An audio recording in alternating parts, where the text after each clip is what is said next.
প্রত্যেকটি মানুষকে তাওহীদবাদী হতে হবে, শিরক মুক্ত হতে হবে। শিরক হলো মাজারগুলিতে গিয়ে মনের আশা আকাঙ্ক্ষা সেখানে বলা, এটি হচ্ছে শিরক। এই কাজ আপনারা করবেন না। কুমিল্লা কি মাজার আছে? আছে? কোন মাজারে যাবেন না, কোনোদিন যাবেন না, কোনো প্রয়োজন নাই। বিপদে পড়েছেন, উজু করবেন, মসজিদে চলে যাবেন, সুবহানাল্লাহ বলেন। মসজিদে গিয়ে 2 রাকাত কাজায়ে হাজতের নামাজ পড়বেন, আল্লাহর কাছে কাঁদবেন। মাজারে যিনি শুয়ে আছেন বিশ্বাস করেন, কোরআন শরীফ আমার সামনে, বিশ্বাস করুন, যিনি কবরে শুয়ে আছেন আপনাকে 4 পয়সার উপকার করতে পারবে না। মাঝখানে আপনি শিরকের গুনাহ নিয়ে আল্লাহর দরবারে হাজির হবেন। মাজারে টাকা দিবেন না, পয়সা দিবেন না, মানত করবেন না। মাজার একটা ব্যবসা। মাজার আজকাল কি? মাজার আর রস সব ব্যবসা।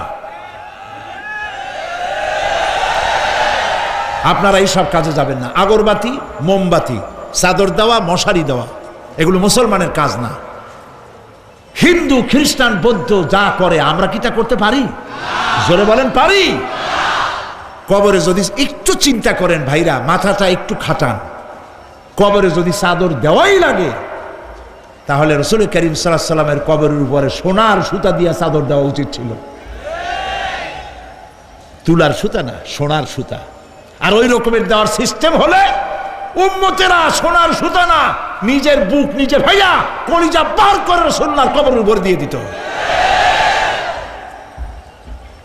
নবীর পরে সম্মান সাহাবায়ে কেরাম। সাহাবায়ে কেরামদের কবরের উপরে চাদর নাই, আগরবাতি নাই, মোমবাতি নাই, গোলাপ পানি নাই, গম্বুজ নাই। মাজার একটা হইছে, সেটারে গম্বুজ বানাইতে হবে। কেন গম্বুজ বানাবে? দরকারটা কি? তওবা করুন, জিন্দেগিতে আর কোনোদিন মাজারে কোনো সাহায্য করবেন, 1 পয়সাও না। টাকা পয়সা দিবেন, টাকা পয়সা দিবেন, এতিমকে দিবেন, ভিক্ষুককে দিবেন, বিধবাকে দিবেন। পরীক্ষা দিতে পারে না, ফি দিতে পারে না, পরীক্ষা দিতে পারছে না, ওরে দেন। বাড়িতে চাল নাই, পানি পড়ে, ওরে দেন। অন্ধ মানুষকে দেন, লুলাকে দেন, এতিমখানায় দেন, মাদ্রাসায় দেন, টিউবওয়েল বানায় দেন যেখানে পানি নেই। এই সব কাজ করেন, সওয়াব হবে। সুবহানাল্লাহ কোন মাজারে, কোন মাজারে, আজকের মাহফিলে যত লোক হাজির হয়েছেন, কোন মাজারে কোনো টাকা পয়সা, আগরবাতি, মোমবাতি, চাদর জিন্দেগিতে দেবেন না। কারা দেবেন না? হাত উঁচু করে দেখান।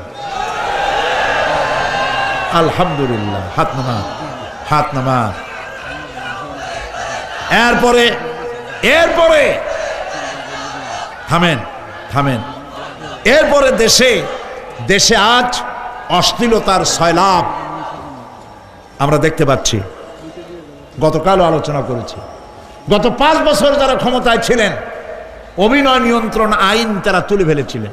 অভিনয় নিয়ন্ত্রণ একটা আইন ছিল, কতদূর অভিনয় করা যাবে, একটা মেয়ে তার কাপড় কতটা কমাইতে পারবে, নাচে গানে অভিনেতা অভিনেত্রী একসাথে কতটা জড়াজড়ি করতে পারবে, এর একটা নিয়ম কানুন আগের থেকে ছিল।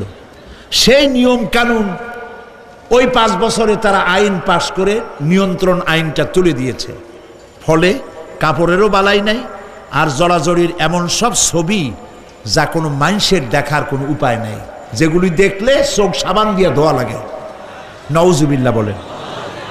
বাংলাদেশ সুপ্রিম কোর্ট, বর্তমান সরকারের আমলে বাংলাদেশ সুপ্রিম কোর্ট সুমোটো আইন জারি করেছে, যে সমস্ত অশ্লীল ছবি করা যাবে না, অশ্লীল পোস্টার লাগানো যাবে না। আমি গতকাল এখানে বলেছি, কুমিল্লার ডিসি সাহেবকে আমি গত রাত্রে তার সঙ্গে আমি কথা বলেছি, তিনি একমত হয়েছেন। কুমিল্লার কোন দেওয়ালে সিনেমার অশ্লীল পোস্টার থাকতে পারবে না। সিনেমা ব্যবসায়ীদের বলে দিবেন, আপনারাও বলে দিবেন তাদেরকে, সিনেমার ব্যবসা করো, অশ্লীল ছবি দেখাইতে পারবে না। বাইরে লেখা থাকবে একটার, ভিতরে কাটপিস দেখাবা ইংলিশ ছবি।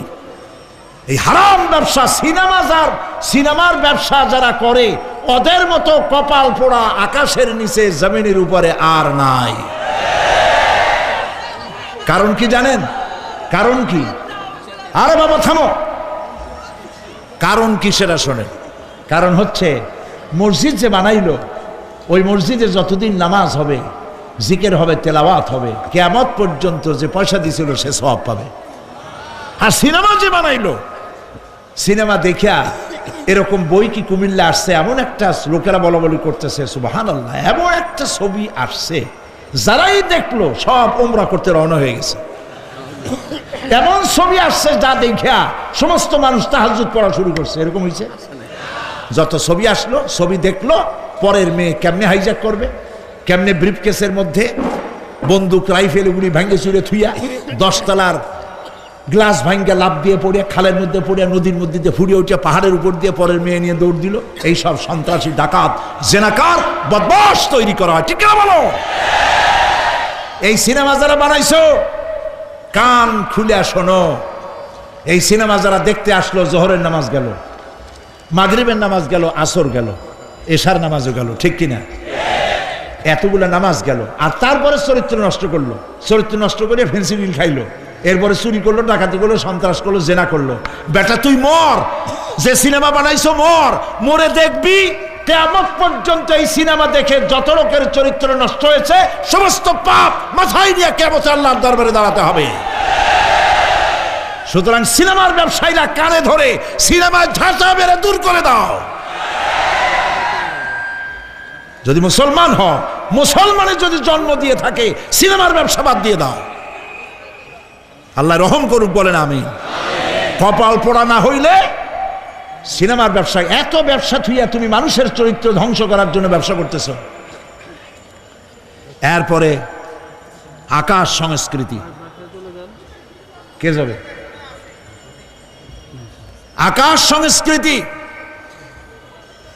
ডিশ এন্টিনার মাধ্যমে সাইবার ক্যাফে এগুলি বানায়া রাস্তার মোড়ে মোড়ে দোকান করে, কম্পিউটারের ভেতরে, ক্যাসেটের ভিতরে, ইন্টারনেট ইত্যাদির মধ্য দিয়ে অশ্লীল ছবি প্রদর্শিত হচ্ছে রাস্তার মোড়ে মোড়ে। উঠতি বয়সের যুবক যুবতী মেয়েগুলি নষ্ট হয়ে যাচ্ছে।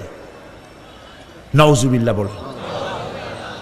এগুলি জনগণকে ঐক্যবদ্ধ হতে হবে, এগুলির বিরুদ্ধে মোকাবেলা করতে হবে। সরকারকে এগিয়ে আসতে হবে অশ্লীলতা বন্ধ করার জন্য। কারণ আল্লাহ পাক বলেছেন প্রকাশ্য এবং গোপনীয় সব রকমের অশ্লীলতা আল্লাহ পাক হারাম করে দিয়েছেন। অশ্লীল কোনো কাজ করা যাবে না। প্রিয় ভাই সব, আমরা যদি আমাদের আমলকে গঠন করতে পারি কিয়ামতের দিন নাজাত পাবো।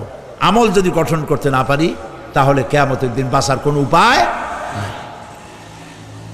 প্রিয় ভাইয়েরা, এই জন্য আল্লাহ রাব্বুল আলামিন কোরআনে কারীমের মধ্যে বলেছেন, আল্লাযী খালাকাল মাউতা ওয়াল হায়াতা লিয়াবলুয়াকুম আইয়ুকুম আহসানু আমালা। আমি পরীক্ষার জন্য এই জীবন দিয়েছি তোমাদেরকে, পরীক্ষা হবে। এই পরীক্ষা, জীবন আর মৃত্যু দুটো জিনিস দিয়েছি পরীক্ষা করার জন্য। এই পরীক্ষার জন্য তোমরা পাস করতে পারো। পরীক্ষা আসছে, এখন প্রশ্নপত্র সব ফাঁস করে দেওয়া হয়েছে।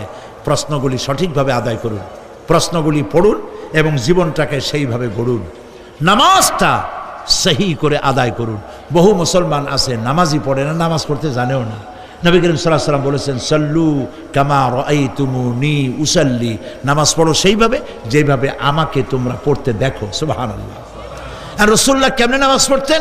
এইটা বর্তমান বিশ্বের শ্রেষ্ঠ হাদিস বিশারদ আল্লামা নাসিরউদ্দিন আলবানী তিনি ইন্তেকাল করেছেন। আল্লাহ পাক তাকে জান্নাতুল ফেরদাউসের মেহমান বানায় নিক, বলেন আমিন। তার লেখা বই আছে রাসূলুল্লাহ সাল্লাল্লাহু আলাইহি ওয়াসাল্লামের নামাজ। বইয়ের নাম রাসূলুল্লাহ সাল্লাল্লাহু আলাইহি ওয়াসাল্লামের নামাজ। ছোট্ট একটা বই। এই বইটা আপনারা কিনবেন। এই বইটা যেভাবে লেখা আছে নামাজ সেইভাবে পড়বেন। নামাজ রাসূল করিম ঠিক যেভাবে পড়েছেন ওইভাবেই লেখা আছে। আপনি আন্দাজে পড়লে হবে না, টুকুর টাক্কুর করে কয়েকটা সেজদা দিলেই হবে না। তা দিলে আর কান, একটা সেজদা থেকে আরেকটা সেজদার মাঝখানে সময় দিতে হবে, রুকু থেকে দাঁড়ায় সময় দিতে হবে, ধীরে ধীরে নামাজ পড়তে হবে। অথচ আমরা নামাজ পড়ি সব থেকে ব্যস্ততার সাথে, দ্রুত, রকেট সার্ভিস।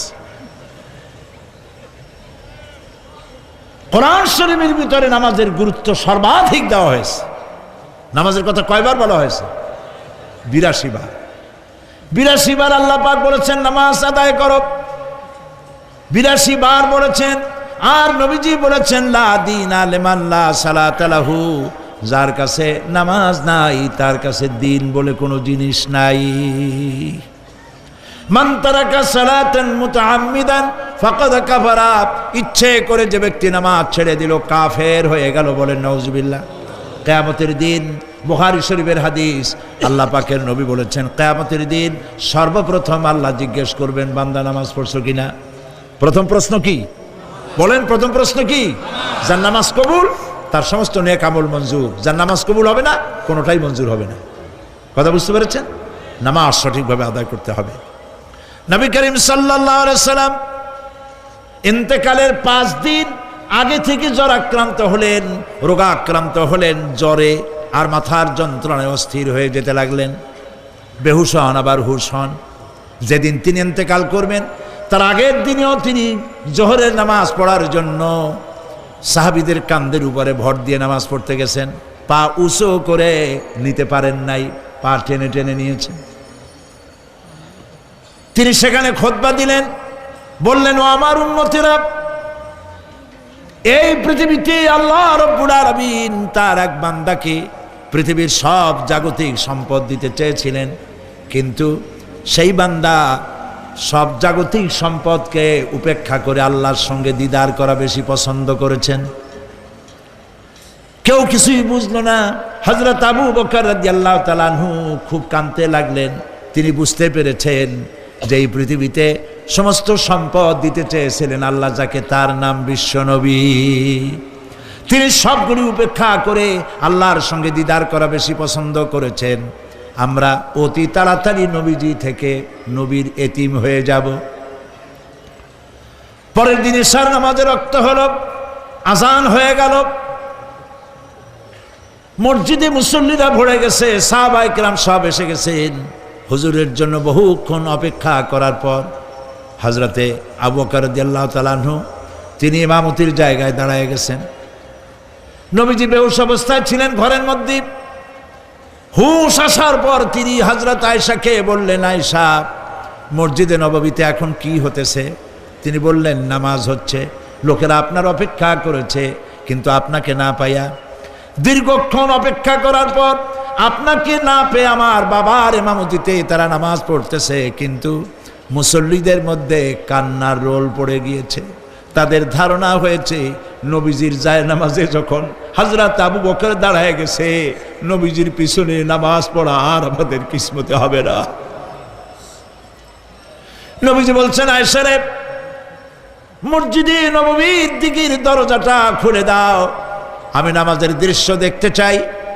দরজা খুলে দেওয়া হলো।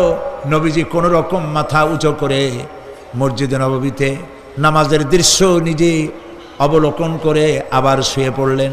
হযরত আয়েশা লক্ষ্য করে দেখেন নবীজির চোখের পানি দিয়ে কোনা দিয়া পানি বেয়ে বেয়ে পড়ছে।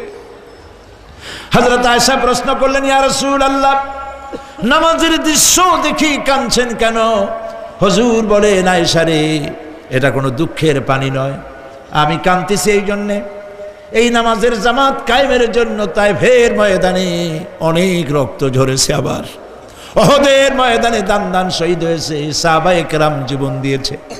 আজ আমি দেখতে পেলাম আমার উম্মতেরা জামাতে নামাজ পড়ছে। আমার ধারণা হলো ভবিষ্যতে কিয়ামত পর্যন্ত আমার উম্মতেরা এইভাবে জামাত বন্দী হয়ে নামাজ আদায় করবে। নবীজি আবার বেহুশ হয়ে পড়লেন। মসজিদে নববী থেকে আজ আর কেউ বাড়ি যায় না, সবাই কান্দে। আজ রাত বোধহয় নবীজি কাটাবেন না।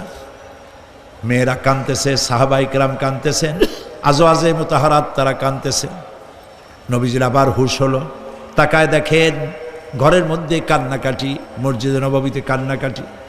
সব থেকে বেশি কাঁদতেছেন মা ফাতেমা। নবীজি হযরত ফাতেমার কান্না দেখে ইশারা করলেন, কাছে আয়। হযরত ফাতেমা রাসূলের কাছে গেলেন। নবীজি কানে কানে কি যেন বললেন, কান্নাটা বন্ধ হয়ে গেল। হযরত আয়েশা জিজ্ঞেস করলেন, মা, তোমার আব্বা তোমার কানে কি বললো আর কান্না বন্ধ হয়ে গেল? হযরতে ফাতেমা বলে, আম্মাজি, আমার আব্বা আমাকে বললেন, মা ফাতিমা, তোমার কান্না আমার বরদাস্ত হয় না, কেঁদো না, আমি মৃত্যুর পরে সকলের আগে তোমার সাথে আমার দেখা হয়ে যাবে। হযরত ফাতেমা বলছেন, আম্মাজি, আমি বুঝতে পেরেছি আমার আব্বার এই কথার অর্থ কি। নবীজির ইন্তেকালের পরে আত্মীয় স্বজনের মধ্যে সবার আগে আমার মৃত্যু হবে, আর আমার পিতার সাথে আমি মিলিত হতে পারবো। রাত যখন শেষ হয়ে এলো, নবীজির হুঁশ হয়েছে, তাকায় দেখেন হযরত জিবরাইল দাঁড়ানো। হযরত জিবরাইল নবীজির চেহারা মোবারকের দিকে তাকায় বলেন, আসসালামু আলাইকা ইয়া রাসূলুল্লাহ। আল্লাহ আপনাকে সালাম বলেছেন, আর আল্লাহ পাক জানতে চেয়েছেন আপনার মুখে আপনি কেমন আছেন। আল্লাহ জানেন আপনার অবস্থা কি, তারপরেও আপনার মুখে শুনতে চেয়েছেন আপনি কেমন আছেন। নবীজি বলছেন, জিবরাইল বড় কষ্টে আছি, বড়ই যন্ত্রণা, বড়ই কষ্ট। হযরতে জিবরাইল বলছেন, ইয়া রাসূলুল্লাহ, আজকে এক নতুন ফেরেশতা আমি সাথে করে নিয়ে এসেছি। এই ফেরেশতা পৃথিবীর কোনো নবী অথবা কোনো মানুষের কাছে যাওয়ার জন্য অনুমতি চায় না, আজ আপনার কাছে অনুমতি ভিক্ষা চায় কাছে আসার জন্যে। ওই ফেরেশতার নাম হচ্ছে মালাকুল মউত। হযরতে মালাকুল মউত বলেন, ইয়া রাসূলুল্লাহ, এই পৃথিবীতে আদম আলাইহিস সালাম থেকে নিয়ে পর্যন্ত কোন মানুষের জান কবজের জন্য আমার অনুমতি চাওয়া লাগে নাই, আর কোনোদিন লাগবে না। আজ আমি আসার সময় আল্লাহ বলেছেন আপনার জান কবজের জন্য আমি যেন আপনার কাছে অনুমতি ভিক্ষা চাই। নবীজি বলছেন, আমি যদি অনুমতি না দেই তো কি হবে? হযরতে মালাকুল মউত বলছেন, ইয়া রাসূলুল্লাহ, অনুমতি যদি না দেন আমি ফেরত চলে যাব, আমাকে সেভাবেই বলা হয়েছে। হযরতে জিবরাইল বলেন, ইয়া রাসূলুল্লাহ, হে আল্লাহ রাব্বুল আলামিন আপনার দিদারের ইন্তজার করতেছে।